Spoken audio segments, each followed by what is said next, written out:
మీ business ఏదైనా మీ ఊర్లో promotion చేయాలంటే అది సుమన్ టీవీతోనే సాధ్యం. ఇప్పుడే సంప్రదించండి. పెద్ద పెద్ద షోరూమ్స్‌లో గాడ్జెట్స్ గానీ, వెహికల్స్ గానీ కొనేటప్పుడు ఇచ్చిన రెస్పెక్ట్ తర్వాత ఇవ్వరు. అంటే అది రిపేర్ వచ్చి చేయించడానికి వెళ్తే షాపు వాళ్ళు మాట్లాడే తీరే వేరుగా ఉంటుంది.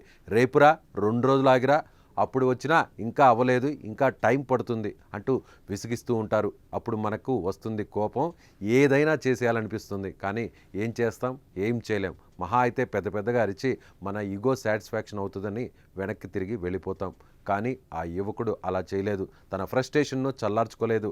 పెట్రోల్ పోసి తగలబెట్టేశాడు. ఆ డీటెయిల్స్ ఏంటో చూద్దాం.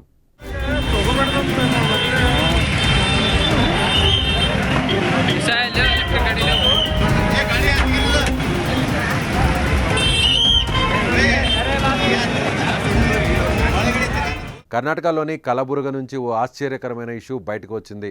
హమ్నాబాద్ రోడ్లోని బైక్ షోరూంలో మంటలు ఒక్కసారిగా చెలరేగాయి. మంటలు తీవ్రంగా ఉండడంతో భారీ నష్టం కూడా జరిగింది.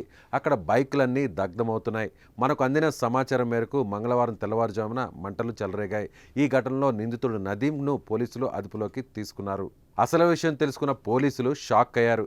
20 రోజుల కిందట ఎలక్ట్రిక్ బైక్ను మహమ్మద్ నదీం అనే యువకుడు కొన్నాడు.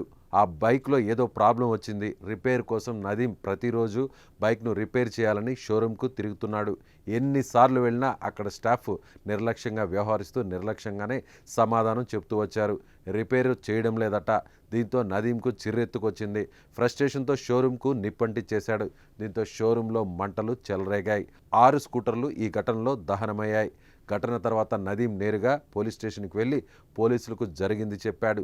3 రోజుల కిందట తన బైకు ప్రాబ్లం వచ్చిందని, షోరూం వల్ల నిర్లక్ష్య సమాధానం వల్ల కోపంతో పెట్రోల్ పోసి తగలబెట్టేశానని చెప్పాడు. ఆశ్చర్యపోయిన పోలీసులు కేసు నమోదు చేసి నిందితుడిని అరెస్ట్ చేశారు.